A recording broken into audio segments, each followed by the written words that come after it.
Morning, everyone. Josh here, Solopreneur Grind. It is Wednesday, March the 6th, and it's been a good but cold week. I don't know where you guys are from. I'm up in Canada. Been a cold winter. That's okay, although I do find that the weather can definitely affect mood, kind of like how some other external factors can, which I wanted to chat a little bit about today. Um, but yeah, I mean, you can just tell, right, when it's summer, or if you're in a warmer country in the winter and you're getting your vitamin D, you're getting outside, getting a lot of fresh air, you just seem to have more energy. And I definitely feel the difference in the winter. And so I think the plan for next winter is going to be, as long as things keep going well, with my firm, revenue's going strong. Most of my work is still remote, so I would think to spend a few months of the winter. If you're working remote, you got to take advantage of it, right? So take advantage of it. Maybe spend January, February somewhere warmer. Set the energy levels a little higher. And so I figured I'd just talk about that because not only is the weather an external factor that can affect or guide your performance, but I found over the last year and a half, I find it so different between people who work full time. Maybe not everyone. I don't want to make this a generalization, but people who work just full time in let's say a 9 to 5, and entrepreneurs or side hustlers, that there tends to be a little more focus from the latter group, so the entrepreneurs and the side hustlers, on things like um, routines, morning, evening routines, self-development, and things like that.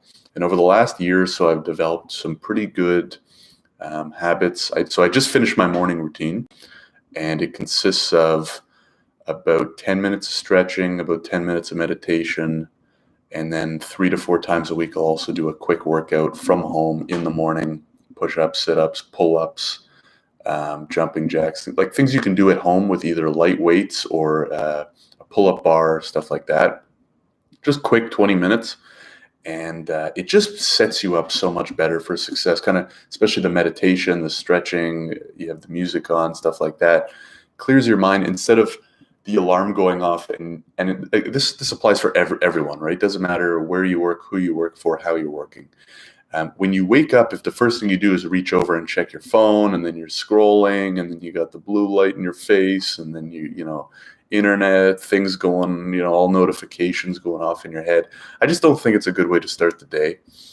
So I kind of like to ramp up slow. So 10 minutes of stretching, A, it's good for your body. B, you're just kind of laying there relaxing. I put music on.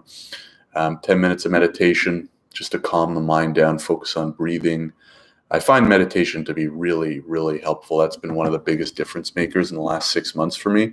I tend to, especially at night, especially if it's been a busy business day, have a tough time transitioning from thinking, moving, doing all day, to just relaxing and then ultimately going to sleep. So I find the meditation to be huge. I highly recommend it to anyone, whether you're having trouble sleeping, whether your mind just races a lot, if you're an anxious person, if you're an impatient person. Just doing 10 minutes a day. I try to do it twice a day. So I'll do 10 minutes in the morning, and then most nights, if I don't have plans that kind of keep me out late, then I will do 10 minutes at night as well.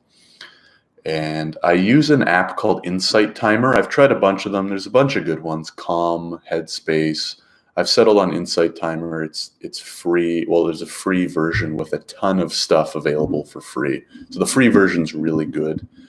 And excuse me. And highly recommend it. If you don't do meditation, it doesn't have to be a big commitment, but meditation and journaling I find to be two of the most important things if you want to assist yourself in the mental health area. As I take a sip from the J mug. So I highly recommend it. I highly recommend putting into place some type of morning routine, because it'll help slowly ramp you up. And I mean, the good thing, especially for a setup like mine, is like I like doing these daily videos the first thing, like before I hit my emails and stuff. And if I were to just wake up, check my phone, roll out of bed, and sit in front of the laptop and try to record, I don't even know where my mind would be, and I wouldn't know what to do, and my thoughts might be a little disorganized.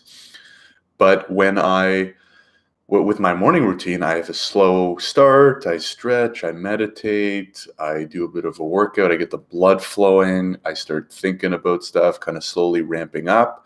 And then by the time I get in front of the laptop and pull it open, I already have things in my head. I'm like, oh, this would, or I've been thinking about it for a few minutes, maybe while working out, like, oh, I should talk about this, I should talk about that, whatever.